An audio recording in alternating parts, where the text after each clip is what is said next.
50,000 yung ikakasaot mo tapos yung charge 500 lang. Lugi ata ako dun ah. Kuya, pakashout ako. Sige, send mo na lang. May number ako dyan at saka QR code. Send mo na lang. 50,000, kaya ba? 50,000? Banlaki naman. Sige, send mo. Magkano charge yung 50,000? 50,000? To present yung charge ko eh. Bali sa 50,000, mayroon kang charge na 1,000. 1,000? Pwede 500 na lang kuya yung charge. 500? Yan laki na yung kakasaot mo tapos tatawad ka pa ng 500. Eh, pambayad lang din naman yun.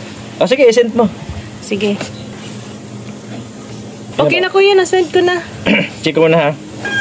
Ah, ito na. 1, 2, 3 48, 49, 49,500. Ito. Salamat kuya. Sige. 50,000 tapos yung charge 500. Lugi ata ako dun ah. Ah, okay lang yun. Kasi yung provincial rate dito 500 lang din naman pero buong araw mong pagtatrabahuan. Yung sa akin 500 isang transaction lang. Panalo pa rin ako.